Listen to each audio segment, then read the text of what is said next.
March 12, 1944, over the skies of Brunswick, Germany. 11:47 a.m. The sky was impossibly blue, the kind of crystalline, cloudless blue that belongs only to early spring in northern Europe, when winter's grip has finally broken and the sun climbs higher each day. At 22,000 feet, the air was thin and cold, cold enough that frost formed on the inside of cockpit canopies. That breath froze instantly into tiny ice crystals. The formation of American B-17 flying fortresses stretched for miles, hundreds of bombers arranged in tight combat boxes, their contrails writing white lines across the blue canvas, their aluminum skin flashing silver in the midday sun. They were heading toward the industrial city of Brunswick, toward the ball-bearing factories and aircraft plants that kept the German war machine turning, and they knew the Luftwaffe would be waiting. If you find these stories of courage and strategy inspiring, please take a moment to like this video, subscribe to our channel, and share your thoughts in the comments below. Your support helps us keep these historical legacies alive. Lieutenant Werner Kohl was 23 years old, a fighter pilot with Jagdgeschwader 3, flying a Messerschmitt Bf 109 G6 painted in standard gray-green camouflage with yellow identification markings on the nose and tail. He sat in the cramped cockpit, his gloved hand resting on the control stick, his eyes scanning the sky ahead, where the American formation droned onward with the inexorable patience of a machine. This was his 18th combat mission, and he had one confirmed kill, a B-24 Liberator he had set ablaze 3 weeks earlier over Hanover, watching it spiral downward, trailing black smoke, while parachutes blossomed like dandelions against the winter landscape. He was not an ace, not yet, but he was competent, careful, trained in the tactics that the Luftwaffe had refined over 4 years of aerial combat. Kohl flew as part of a Schwarm, a 4-plane tactical unit positioned at 24,000 feet, 2,000 feet above the bomber stream. The plan was simple, the same plan the Luftwaffe used in every engagement with the American daylight raids. Approach from head-on, where the bomber's defensive firepower was weakest. Fire a short burst into the cockpit and engines. Break away before the return fire could find you. Regroup, attack again. It required precision, timing, nerve. The Americans had hundreds of 50-caliber machine guns bristling from their bombers, and a single lucky shot could tear a fighter apart. But the alternative was to let the bombers through, to let them drop their payloads on German cities and factories, to let the war be lost one bomb at a time. So, the Luftwaffe rose to meet them, day after day, mission after mission, even as the odds grew longer and the losses mounted. Kohl's squadron leader, Hauptmann Victor Braun, called out over the radio, "All units prepare for attack. Head-on pass, target the lead elements. Watch for escort. Fighters, they're here somewhere." Kohl felt his pulse quicken. The American escort fighters, P-47 Thunderbolts and P-38 Lightnings, had been staying closer to the bombers in recent weeks, extending their range with drop tanks, appearing in places they weren't supposed to be. The Luftwaffe's window for attacking the bombers unmolested was shrinking. Soon the radio chatter said, the Americans would have fighters that could escort the bombers all the way to Berlin and back. Soon, there would be no safe moment at all. But today, at this moment, the sky seemed clear. Kohl saw no enemy fighters, only the vast formation of bombers and the small, dark shapes of his own squadron preparing to dive. Braun's voice came again. "Attacking now! Los! Los! Los!" The Bf 109s nosed over and dove, picking up speed, the air screaming past their canopies. Kohl selected a bomber in the forward section of the formation, centered it in his gun sight, waited for the range to close. The B-17 grew larger in his windscreen. He could see the nose art, the number 23 painted on the tail, the ball turret beneath the fuselage rotating to track him. 800 meters, 700. The bomber's guns began to fire, tracers arcing toward him, and he jinked slightly left, then right, keeping the target centered. 600 meters, 500. His thumb moved to the firing button, and then a voice, frantic and sharp, cut through the radio chatter. "Achtung! Enemy fighters! He's coming from the sun!" Kohl's blood turned to ice. He looked up instinctively, toward the blinding white disk of the sun hanging above and behind the bomber formation. For a split second, he saw nothing. just the sun, blazing, painful to look at even through his tinted goggles. And then he saw the shape, a single fighter diving out of the sun at tremendous speed, coming almost straight down, its nose pointed directly at Cole's Schwarm.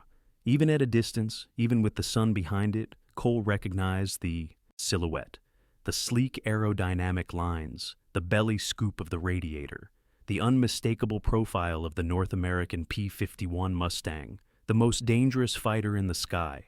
There was no time to react, no time to break formation, to dive away, to do anything but watch as the Mustang closed the distance in seconds, 3 seconds, 2 seconds, 1, and opened fire. The Mustang's .650 caliber machine guns erupted in a staccato burst, the tracers stitching a line through the air. The first burst caught Hauptmann Brown's 109 squarely in the engine cowling. Cole saw the cowling disintegrate, saw pieces of metal and engine components explode outward, saw smoke and then flame pour from the shattered engine. Braun's plane rolled inverted and fell away, trailing fire, and Cole didn't see a parachute. The Mustang flashed past, a blur of silver metal and the dark star and bar insignia of the United States Army Air Forces, and was gone, pulling up and away before any of the remaining German pilots could even turn to engage. The entire attack had lasted perhaps 4 seconds. 1 pass, 1 burst, 1 kill, and the Mustang was already climbing back toward altitude, untouchable, disappearing into the blue. Cole's hands were shaking. He pulled out of his attack run without firing a shot, the B-17 forgotten, his mind reeling. He had not seen the Mustang coming. None of them had. The sun had hidden it perfectly, and by the time the warning was called, it was already too late. The remaining 3 pilots of the Schwarm scattered, abandoning the attack, their confidence shattered by the sudden violence of the ambush. Cole leveled out at 20,000 feet, his engine running rough, his throat dry. Around him, the American bomber stream continued onward, unperturbed, their formation intact, their guns silent. The attack had failed before it even began, and somewhere above, invisible against the glare of the sun, the Mustang pilot was already looking for his next target. This was not the war Werner Cole had been trained for. When he had joined the Luftwaffe in 1941, Germany still dominated the skies over Europe. The Messerschmitt Bf 109 was the most successful fighter in history, with thousands of kills to its name and a reputation for speed, maneuverability, and lethal efficiency. Luftwaffe pilots were the best in the world, men like Adolf Galland, Werner Mulders, Hans-Joachim Marseille, aces with hundreds of victories, legends whose exploits filled the pages of propaganda magazines and inspired boys like Cole to dream of glory at 30,000 feet. The Luftwaffe had crushed the air forces of Poland, France, the Low Countries. It had fought the Royal Air Force to a standstill over Britain. It had ruled the skies over Russia, at least in the early years, before the vastness of the Eastern Front and the brutality of attrition began to grind even the Luftwaffe down. But by March 1944, everything had changed. The Luftwaffe was losing, not in the dramatic, sudden way that armies lose on the ground, but in the slow, inexorable arithmetic of attrition. Every day more bombers appeared over Germany, American heavy bombers by day, British bombers by night, dropping thousands of tons of high explosives on cities, factories, rail yards, airfields. And every day the Luftwaffe rose to meet them, and every day more German fighters were shot down, more pilots killed, more experience lost. The aces were dying. The replacements were teenagers with 50 hours of flight time, thrown into combat against American and British pilots who had 3 times that, pilots flying planes that were better, faster, longer ranged. And the worst of these planes was the P-51 Mustang. The Mustang had not been designed as a revolutionary fighter. It had started as a British procurement project in 1940, a plane built by North American Aviation to fulfill an RAF contract. The early models, powered by Allison engines, were fast at low altitude but mediocre at high altitude where the bombers and the fighters that hunted them operated. The plane might have remained a footnote in aviation history, a competent ground attack aircraft, but nothing more. But then, in late 1942, someone had the idea of fitting the Mustang with a Rolls-Royce Merlin engine, the same engine that powered the Spitfire. The result was extraordinary, a fighter that could fly higher, faster, and farther than anything else in the sky.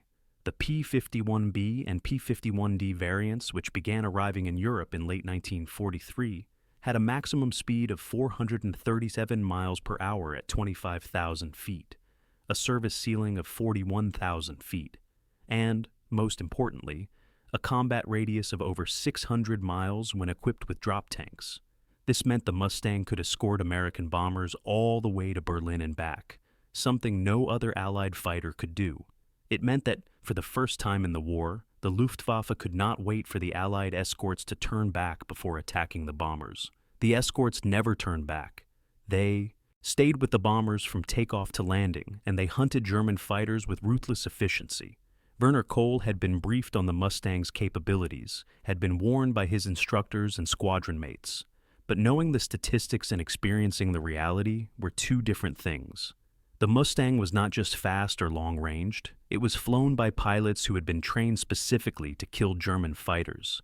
Pilots who used tactics that the Luftwaffe had never encountered before. American fighter pilots didn't dogfight if they could avoid it. They didn't engage in the elaborate turning battles that the Luftwaffe had perfected over Spain and Poland and France.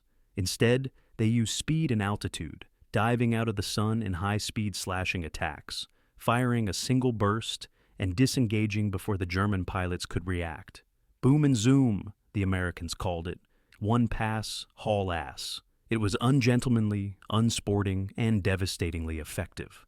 The Luftwaffe had no answer. The Bf-109, though a superb dogfighter, could not compete with the Mustang in a dive, could not catch it in level flight, could not follow it in a sustained climb. German pilots found themselves constantly looking over their shoulders, constantly scanning the sun, constantly waiting for the sudden burst of tracers that meant death was a second away. The psychological toll was immense. Luftwaffe pilots began to refuse missions, to develop mysterious illnesses, to crack under the pressure. The ones who kept flying did so with a fatalistic resignation, knowing that each sortie might be their last, that the odds were stacked impossibly against them, and the Mustangs kept coming. The pilot of the P-51 that day was Captain Robert "Bobby" Archer, a 25-year-old from Bakersfield, California, flying with the 357th Fighter Group out of RAF Leiston in Suffolk, England. Archer was not a natural killer. Before the war, he had been a crop duster, flying battered biplanes low. Over California's Central Valley, spraying pesticides on lettuce and cotton fields. He had learned to fly in wide, empty skies where the only dangers were power lines and dust devils. But the war had turned crop dusters into fighter pilots, farmers into soldiers, and Archer had discovered that the skills that kept a biplane steady at 50 feet translated surprisingly well to combat at 25,000 feet. Patience, smooth hands, the ability to see small details at a distance, a hawk circling over a field, a contrail forming at high altitude, a glint of sunlight on a canopy 5 miles away. By March 1944, Archer had 11 confirmed kills, making him an ace. But he didn't think of himself that way. He thought of himself as lucky. Lucky that his plane hadn't taken a 20mm cannon shell through the engine. Lucky that the flak bursts over Berlin had missed him by inches. Lucky that he had learned, early and through the deaths of friends, that the key to survival in aerial combat was not courage or aggression, but discipline and patience. Never get into a fair fight. Never give the enemy a chance to shoot back. Attack from advantage, altitude, speed, surprise, or don't attack at all. Archer's Mustang, which he had named Valley Girl in blocky white letters beneath the cockpit, was a P-51B, the earlier variant with the framed canopy and 4 50 caliber machine guns. It was painted in standard olive drab and gray, though the paint was chipped and stained from months of operations. Archer kept it meticulously maintained. He knew that mechanical failure at 400 miles per hour was not survivable, and he flew it with the same careful, deliberate style he had used over the cotton fields. Smooth inputs, no wasted movement, always thinking 3 steps ahead. That morning, Archer's squadron had taken off at 9:30 a.m., climbing to 30,000 feet to position themselves above and behind the bomber stream heading toward Brunswick. The mission briefing had been straightforward. Escort the bombers, protect them from enemy fighters, shoot down anything with a black cross on it. The Luftwaffe had been increasingly aggressive in recent weeks, throwing up large formations of BF-109s and FW-190s to attack the bombers before the escorts could intervene. American losses had been heavy: 30, 40, sometimes 50 bombers lost in a single mission. But the Mustangs were changing the equation. With their extended range, they could stay with the bombers throughout the entire mission, and Luftwaffe pilots who tried to attack the bombers now found themselves fighting American fighters on equal terms. Archer scanned the sky constantly, methodically, dividing it into sectors and checking each one in sequence: ahead, left, right, above, below, behind. Always behind, always the sun. The Germans loved to attack out of the sun. It was one of the oldest tricks in aerial combat, used by Oswald Boelcke in 1916 and just as effective in 1944. Archer had learned to position himself between the sun and the bombers, to climb high enough that he could see anything coming down from above. It was exhausting work, straining his neck, squinting against the glare, but it kept him alive. At 11:45, he saw them, small dark shapes at 12 o'clock high, descending toward the bomber formation. BF-109s, maybe a dozen of them, setting up for a head-on attack. Archer keyed his radio. "Blue Flight, this is Blue Leader. Bandits at 12 o'clock high, looks like a staffel of 109s. Let's go get 'em." He pushed the throttle forward and pulled the stick back, climbing toward the Germans.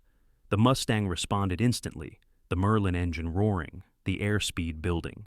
He watched the 109s begin their dive, watched them commit to their attack run.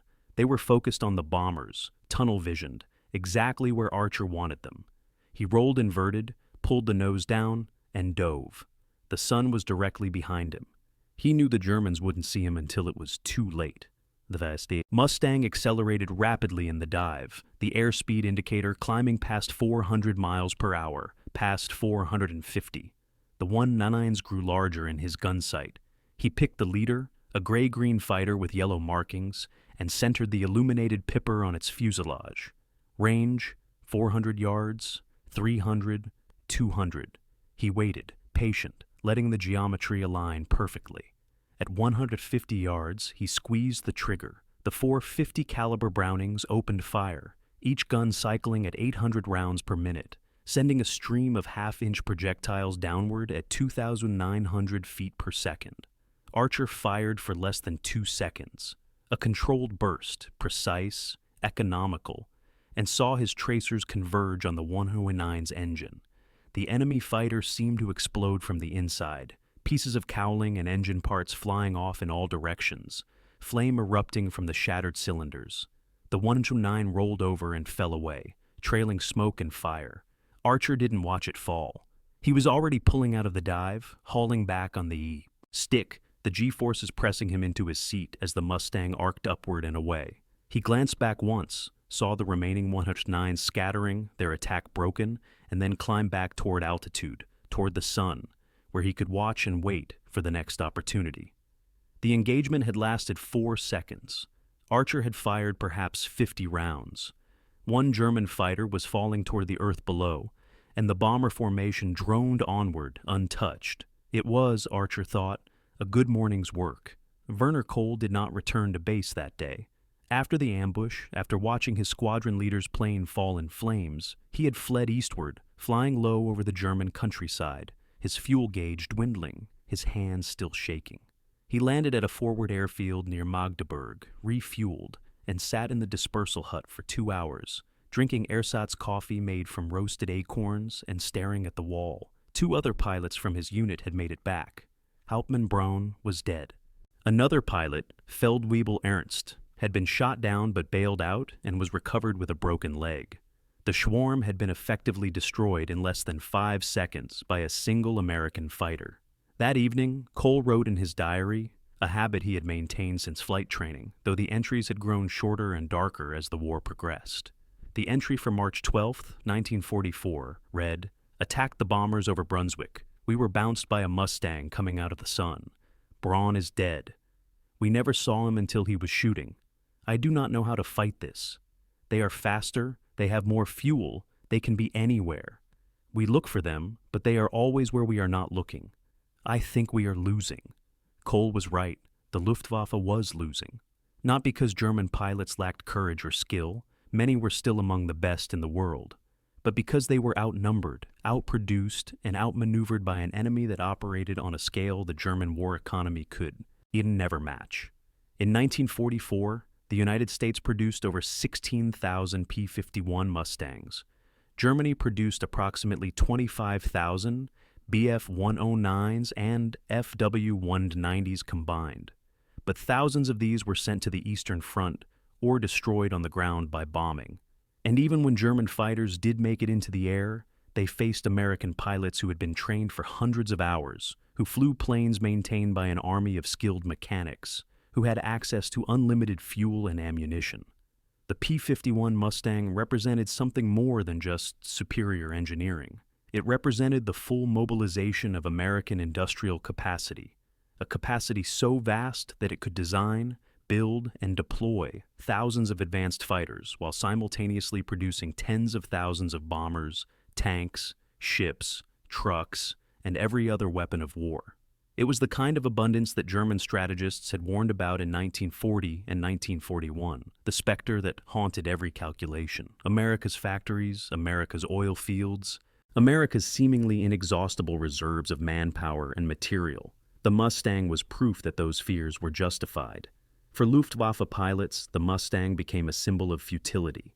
Every time they took off, they knew the Mustangs would be there, circling high above, waiting in the sun. Every engagement became a desperate scramble to attack the bombers before the escorts arrived, and every time, the escorts arrived sooner. By mid-1944, the Luftwaffe had effectively lost air superiority over Germany itself. Bomber formations flew in daylight without significant losses. German fighters that tried to intervene were slaughtered. Pilots who survived one mission often didn't survive the next. Werner Kohl flew 17 more missions after March 12th. On his 35th mission in late July 1944, he was shot down by a P-51 over Munich. He bailed out at 15,000 feet, landed in a forest, and spent 3 weeks in a military hospital recovering from burns and a fractured collarbone. By the time he was released, his unit had been disbanded due to losses. He spent the rest of the war as a flight instructor, teaching boys half-trained and terrified to fly planes they would take into combat and likely die in within weeks. He survived the war, returned to his family's farm in Bavaria, and never flew again. Captain Bobby Archer flew 102 combat missions over Europe and ended the war with 21 confirmed kills, making him a double ace. He survived every mission without serious injury, a statistical anomaly, a testament to his caution and discipline. After the war, he returned to California, to the Central Valley, to the crop dusting business. He flew the same slow, methodical patterns over the same fields he had flown before the war. But now he found himself constantly scanning the sky, checking his six, looking for threats that no longer existed. He never spoke much about the war. When asked, he would say that he had been lucky, that the Mustang was a good plane, that he had just done his job. But late at night sometimes, he would remember the feeling of diving out of the sun with 450 miles per hour on the clock and the enemy below, unaware, helpless. He would remember the brief, precise burst of gunfire, the way the German fighters came apart under the impact of 50 caliber rounds, the way they fell trailing smoke and flame. He would remember the satisfaction of a perfect attack, executed with the same precision he used to apply pesticide to a field, efficient, thorough, leaving nothing to chance. And he would remember thinking, even then, even in the moment, that this was not a fair fight, that the German pilots were brave and skilled, but doomed, fighting a war they could not win against an enemy they could not match. The Mustang was not just a weapon, it was a message that American industry could outbuild anyone, that American pilots could outfight anyone, that the war's outcome was not in doubt, only its duration. Every time a P-51 dove out of the sun and destroyed a German fighter in a single pass, it reinforced that message. Every time a bomber formation reached its target and returned home because the Mustangs had kept the Luftwaffe at bay, it proved the point. The Axis powers had started a war of production, and they were losing it catastrophically. The North American P-51 Mustang flew over 213,000 combat sorties in World War II, and was credited with destroying 4,950 enemy aircraft in the air and thousands more on the ground. It had a loss rate of less than 1% per sortie, the lowest of any Allied fighter. But the Mustang's greatest contribution was not measured in kills or sorties. It was measured in the psychological impact it had on the German pilots who faced it, the way it shattered their confidence and broke their will. Luftwaffe veterans who survived the war spoke of the Mustang with a mixture of respect and dread, describing it as ubiquitous, unstoppable, always there. They spoke of the terror of looking into the sun and seeing nothing, and then hearing the warning, "He's coming from the sun," and knowing it was already too late. Werner Kohl, in an interview recorded in 1987, 2 years before his death, described the experience this way. The Mustang was not like fighting another pilot. It was like fighting a ghost. You never saw it until it was shooting, and then it was gone, and you were alone, or your wingman was falling, or you were falling. We learned to fear the sun because that is where they came from. Every time. The Americans understood something we did not, that aerial combat is not about honor or courage. It is about geometry and energy and seeing the enemy before he sees you. They were better at this than we were. Their planes were better. Their tactics were better. And there were so many of them. Always so many. The image of the Mustang diving out of the sun became iconic, reproduced in paintings, films, memoirs, the mythology of the air war over Europe. It represented the moment when the Luftwaffe, once the most feared air force in history, realized it was beaten, not by better dogfighters or more aggressive tactics, but by an industrial and technological superiority so overwhelming that individual skill became irrelevant. The Mustang pilots didn't need to be better in a turning fight. They simply needed to dictate the terms of engagement, to attack from advantage, to use their superior speed and range to be everywhere the Germans were not, until the Germans had nowhere left to hide. In the end, the war in the air over Europe was decided not by aces or legends, but by production lines in California and Michigan, by engineers in wind tunnels, by factory workers, many of them women, who built 15,000 Mustangs in less than 3 years. It was decided by logistics and fuel supplies and training programs that produce competent pilots by the thousand. It was decided by the simple, brutal arithmetic of attrition that the United States could afford to lose planes and pilots and build more, while Germany could not. The sun still rises in the east and sets in the west, the same as it always has. But for the Luftwaffe pilots who fought over Germany in 1944, the sun became something else, a blinding threat, a hiding place for death, the direction from which the enemy always came. They learned to fear it, those pilots, to squint into its glare and see only their own mortality reflected back. And when the warning call came, "He's coming from the sun!" they knew it was already too late. The Mustang had already fired, already pulled away, already vanished back into the light. And below, another German fighter fell, trailing smoke and flame, adding one more number to the ledger of a war that had already been decided by forces far larger than courage or skill or the fortunes of a single engagement at 22,000 feet on a clear March morning over Brunswick. The Americans called it air superiority. The Germans called it the end. And the Mustang, silver and swift and merciless, flying out of the sun with the precision of a machine and the inevitability of history, was the instrument by which that end was written in fire and metal across the skies of a dying Reich. Thank you for watching. If you enjoyed this historical deep dive, please like the video, subscribe to the channel, and tell us in the comments which historical figure we should cover next.